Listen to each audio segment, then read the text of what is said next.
ہم نے نظم حمد کی پڑھائی کی تھی۔ آج ہم اس کے سوالات کریں گے۔ نظم کا پہلا سوال ہے، کس کی ذات کو رحمت والا کہا گیا ہے؟ تو چلیے دیکھتے ہیں کہ ہم نے نظم میں کیا پڑھا ہے۔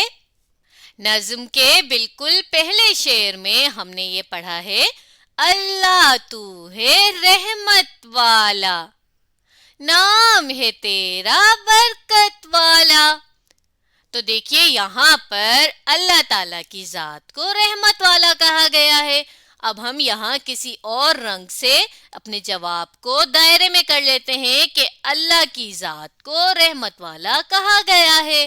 اور رحمت کا مطلب ہم نے یہ سمجھا تھا کہ رحمت یعنی ہر ایک کے لیے اچھا کرتے ہیں اللہ تعالیٰ۔ ہمارے ساتھ جو بھی اچھا ہوتا ہے وہ کون کرتا ہے؟ اللہ تعالیٰ کرتے ہیں۔ اس لیے ہم کہتے ہیں کہ یہ اللہ تعالیٰ کی رحمت ہے۔ تو چلیں ہم کچھ حصہ سوال کا ہی لیتے ہیں۔ ہم لکھتے ہیں اللہ تعالیٰ، یعنی کہ یہاں سے کس کو کاٹ دیتے ہیں اور آگے لکھتے ہیں اللہ تعالیٰ کی ذات کو رحمت والا کہا گیا ہے، اور یہاں سے سوالیہ کی علامت کو بھی ہٹائیں گے۔ چلیں ہم لکھنا شروع کرتے ہیں۔ اللہ، الف لام کی آدھی شکل بنائی، دوبارہ لام کی شکل اور ہے بنا دیا ساتھ، اوپر تشدید اور کھڑا زبر لگائی تو بنا اللہ۔ اللہ تعالی، تے کی آدھی شکل، این کی بھی آدھی شکل، الف اور ساتھ نقطے دوبارہ بنا لیتے ہیں۔ لام کی آدھی شکل بنائیں گے اور پھر ساتھ چھوٹی یہ بنا دیں گے، اور لام کے اوپر کھڑا زبر کی ہم نشان لگائیں گے یا علامت بھی کہہ سکتے ہیں۔ اللہ تعالی کی، اب آگے ہم سوال ہی سے لکھیں گے، اللہ تعالی کی ذات، زال کی پوری شکل بنائی، الف کی بھی پوری شکل بنائیں گے اور تے کی بھی پوری شکل بنے گی، ذات کو، کاف واو کو، اللہ تعالی کی ذات کو رحمت، رے کی پوری شکل بنائی، ہے کی آدھی شکل، میم کی بھی آدھی شکل اور ساتھ تے جوڑ دیا تو بن گیا رحمت۔ رحمت والا، واو الف لام الف لا، لام کی آدھی شکل بنا کر ساتھ الف لکھ دیا، والا کہا، کاف کی آدھی شکل ساتھ ہے جوڑ دیا، ہے کا کنڈا لگایا اور الف کہا، اور گاف یہ الف یا گیا، کہا گیا، اور آگے لکھ دیں گے ہے۔ تو ہمارا یہ جواب مکمل ہو گیا کہ اللہ تعالی کی ذات کو رحمت والا کہا گیا ہے، اور آخر میں ہم نے ختمہ کی علامت لگائی یا نشان لگایا، یعنی کہ ہمارا یہاں پر جواب ختم ہو گیا۔ اب ہمارا اگلا سوال ہے، اس نظم میں اللہ تعالی کے کون کون سے نام آئے ہیں؟ چلیں دیکھتے ہیں کہ ہم نے حمد میں کتنے نام پڑھے ہیں اور کون کون سے پڑھے ہیں۔ دیکھیے ہم نے دوسرے شعر میں پڑھا تھا، پاک ہے تیری ذات الہی، اور ہم نے یہ جانا تھا کہ الہی کا مطلب ہوتا ہے اللہ، اللہ ہی کا ایک نام ہے الہی۔ تو یہ ہو گیا ہمارے پاس ایک نام۔ اس کو ہم ایسا کرتے ہیں کہ اس کو بھی ہم دائرے میں کر لیتے ہیں، الہی۔ اور اس کے بعد ہم نے اس شعر میں اللہ تعالیٰ کے 3 نام پڑھے تھے، ایک تھا مالک، پھر ہم نے پڑھا تھا رب، دوبارہ کر لیتے ہیں، اور اس کے بعد ہم نے پڑھا تھا مولا، مولا۔ اب یہ دیکھیے 3 نام ہو گئے، تو 3 نام یہ اور چوتھا نام ہمارا وہ پہلے والا، تو ہم یہ چاروں نام اللہ تعالیٰ کے لکھ لیتے ہیں اپنے جواب میں۔